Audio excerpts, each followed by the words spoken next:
Good morning, everyone. Gusto ko lang i-announce today that the President has already signed the proclamation declaring October 31 as a special non-working holiday. Para na din po mas marami pong tayong time kasama ng ating pamilya at para ma-promote na din po ang ating local tourism. So, ang susunod po natin na makakaharap today, I'm glad that we are joined today by NEDA Secretary Arsenio Balisacan to make some announcements. Sir? OPS Vice Secretary Chaloy Garafil, members of the Malacanang Press Corps, ladies and gentlemen, good morning. To better appreciate where the Philippine economy stands, please allow me to explain the recent developments in the global economy. Essential commodities and inputs for food value chains are experiencing substantial supply constraints. First, the cessation of the Russia-Ukraine conflict remains uncertain. Second, natural calamities have dampened agricultural production in many countries, including the Philippines.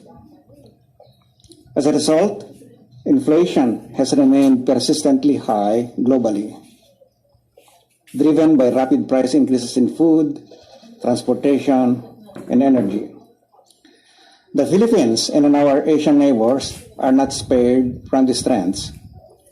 Major economies in ASEAN, such as Thailand, Singapore, Indonesia, and Malaysia, have seen their inflation rates accelerate in the past year.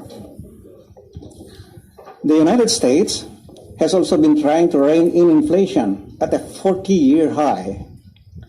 The country's Federal Reserve has engaged in aggressive monetary tightening, and it appears ready to continue to do so even at the expense of a recession. It has raised interest rates to slow down spending and demand for goods and services to reduce inflationary pressures.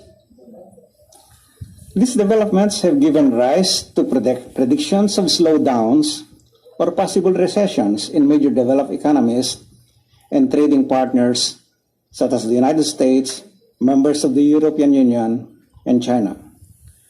Recessions in our major trading partners entail weaker demand in terms of exports, investment, and tourism. Meanwhile, global supply disruptions have made our imports, including essential inputs for food production, more expensive, contributing to widening trade deficits. As a small, open economy, the Philippines cannot escape the effects of these global headwinds. The Marcos administration is indeed mindful of these challenges. We are particularly concerned about higher inflation. Our analysis shows that sustained increases in inflation in 2022 and 2023 will cause a slowdown in our economic growth, translating into a GDP level lower by 0.6% in 2023 than its expected level had there been no sustained inflation shock. While we expect our poverty situation to improve as we continue our recovery, inflation and rising interest rates will mute this improvement. However, we expect the rise in inflation to be temporary, as it is expected to slow down and return to the medium-term target of 2 to 4%. We maintain that the country's economic prospects remain bright as we get our priorities straight and our acts right. This outlook is borne out by the World Bank's recently released October forecast for 2022 and 2023. It expects the Philippines to grow by 6.5% in 2022, second only to Vietnam among major ASEAN economies, and by 5.8% in 2023, again faster than Indonesia, Malaysia, and Thailand. Similarly, ADB and the ASEAN Plus 3 Macroeconomic Research Office, or AMRO, project Philippine economic growth to remain robust in 2022 and 2023, with the economy expected to grow by 6.5% to 6.9% in 2022 and 6.3% in 2023. Our employment statistics are also encouraging. The unemployment rate has fallen to 5.3% in August 2022 from 8.1% in August 2021, while the labor force participation rate rose to 66.1% from 63.6%, an indication that the opening of or reopening of the economy is having its intended effects. The Marcos administration assures the Filipino people of its vigilance and steadfast commitment to monitoring and managing this risk. Through the medium-term fiscal program and Philippine Development Plan or PDP, framed by the 8-point socioeconomic agenda, we have developed a program of interventions, including critical policy and legislative priorities to address the economy's short-term and medium-term issues in the next 6 years. The PDP's targeted completion before the end of the year assures us that we will have a robust roadmap for navigating short-term challenges and uncertainties. At the same time, we are laying the groundwork for faster, more inclusive growth that generates high-quality employment to reduce poverty rapidly. The plan shall include measures to strengthen the economy's foundation for more and higher quality job creation by addressing the most binding constraints to business investment and expansion in growth drivers such as manufacturing and agriculture, tourism, IT BPOs, construction, and creative industries. In particular, the PDP contains strategic actions to quickly address constraints in our food, energy, and transportation systems. These actions will mitigate inflationary pressures, protect the poor and most vulnerable in society through targeted assistance, and manage the socioeconomic scaring, especially for students and MSMEs, to hasten our recovery. We believe we are on the right track with the right plans and policies. With your trust in our government's greater sense of urgency, we are confident that we can weather today's economic challenges. Thank you, and I look forward to answering your questions.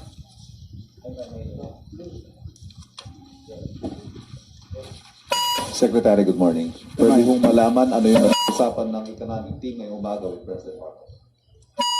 This morning, I understand you had a meeting. yes, we did, and we tackled these short-term challenges that we have discussed, and this pertain to the current inflation, the exchange rate, and interest rates, and what we need to do to assure our people that we are on track and we are not detracted by these developments and achieving our short-term and medium-term goals. If I may push for more specific, Secretary, meron po bang napag-usapang options? Kasi in the last 2 weeks, halos 10 piso pong tinaas halimbawa sa presyo ng kada litro ng diesel. And understandably, the hardest hit sectors are asking for some sort of relief. Maybe fuel subsidy, or there are calls for the suspension of excise tax or VAT on petroleum products. Are these on the table, sir? Are these options that we are considering at this time? Of course, we are looking at these short-term issues, the continuing inflation, and ensuring that as we address these short-term issues, we are mindful that we will not abandon the medium-term goals, no? And we make sure that we are on track toward economic recovery. So yes, the intention is to address this inflation, particularly providing assistance to the most vulnerable and poverty groups by continuing the subsidy programs, for example, that are currently extended by DSWD, our CAS subsidy programs, our assistance to farmers and fisher folk, to our drivers, and so on.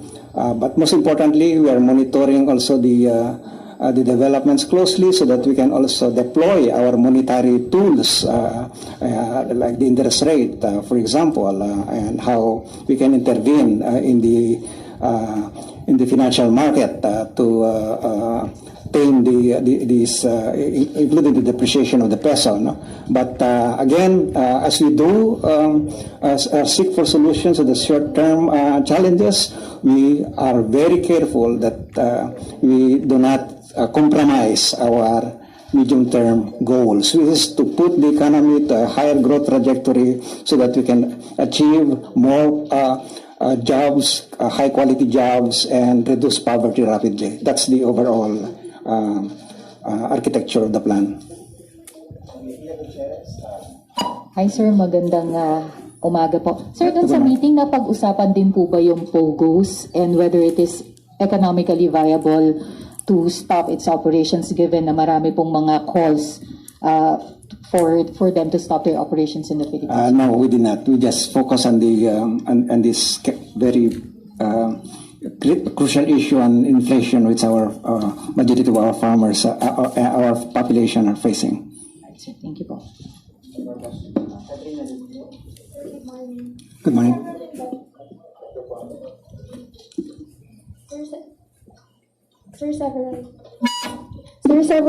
Several investment pledges were made during the 3 state visits. May we know if there have been confirmed ones or some that have already materialized, even if it's just in the initial stages? Of course, as has been earlier reported, there are many of those intentions and pledges. But major investments are usually take time, no, to materialize. It's actually fast if you get those investment in 1 year, because when people, big investors go to a country or expand their operation in a country, they'll do their work and to ensure that their investment will deliver them the return. So as usually the case, it's not, you don't expect that when they promise they come in, the next day they are there. Now that's not the real world. All right, sir, just a follow-up question. Figures have been reported about investment pledges with regard to the president's state visits to Indonesia, Singapore, and also his visit to the United States. But may we know how much investment pledges the president got during his F1 weekend in Singapore? I don't have the number. I was not privy to those numbers, but I think that those were shared already earlier. But again, let me emphasize that a big part of the efforts to bring in investment to the country is, really kind of a courtship, that you have to keep pitching for the attractiveness of the Philippines as a investment destination. So it's not enough often that you talk once with them, you talk twice. It has to be a frequent follow-up and ensure them that the issues that they raised the first time, and for example, during the visit of the president and meetings with investors and CEOs in these 3 countries, the investors raised a number of issues, concerns, and which we had to address. And when we came back, we have started discussing and addressing those issues, particularly on logistics, infrastructure, and even such thing as airports. Okay, maraming salamat po, NEDA Secretary Arsenio Balisacan. Maraming salamat po, OPSOIC, Attorney Shirley Garafil. Maraming salamat, Malacanang Press Corps. Thank you very much.